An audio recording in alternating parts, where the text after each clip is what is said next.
तो आइए दोस्तों, आपको एक कहानी सुनाता हूँ।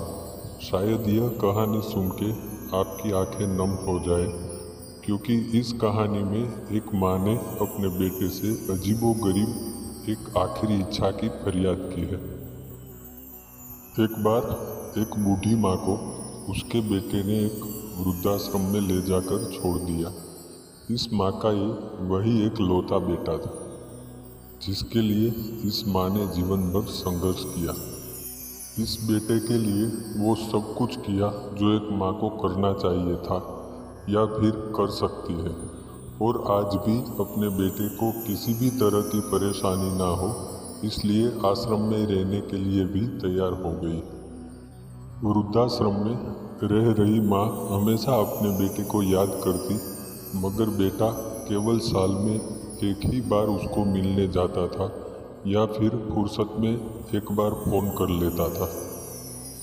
ऐसे कई साल बीत गए और फिर वृद्धाश्रम से एक बार बेटे को एक दिन फ़ोन आया। उन्होंने कहा, बेटा जल्दी से आश्रम आके अपनी माँ से मिल लो, वो बहुत सीरियस है। बेटा जब अपनी बीमार माँ के पास पहुँचा तब वह अपनी आखिरी सांसें गिन रही थी।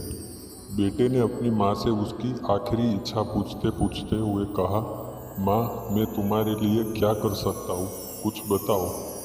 माँ ने कहा, बेटा इस आश्रम में गर्मी और मच्छर भी बहुत ज़्यादा है, यहाँ पर कुछ पंखे लगवा देना। फ्रिज ना होने की वजह से यहाँ पर हम बूढ़ों को कई बार भूखे पेट ही सोना पड़ता था, क्योंकि किसी ने दिया हुआ खाना खराब हो जाता था। तो इस आश्रम के लिए एक दो फ्रिज भी खरीद कर दे देना। बेटे ने अपनी माँ की सारी बातें सुनी और अपनी माँ से पूछा, आपने इतने साल यहाँ पर निकाल दिए पर आपने कभी भी यह बात मुझसे नहीं की, और अब जब आपके पास टाइम नहीं बचा है तब आप ये सब बात कर रही हो। माँ ने बेटे को जवाब देते हुए कहा, बेटा मैंने गर्मी, भूख और पीड़ा सहन कर ली, लेकिन मुझे पता है जब तेरे बच्चे तुझे यहाँ छोड़कर जाएंगे तब तू ये सब सहन नहीं कर पाएगा। इसलिए तेरी सुविधा के लिए मैं तुझे ये सब लगाने के लिए कह रही हूँ। खुद से पहले मुझे खाना खिलाती थी वो माँ थी। खुद से पहले मुझे खाना खिलाती थी वो माँ थी। मेरे कुछ भी न कहने पर भी सब समझती थी वो माँ थी।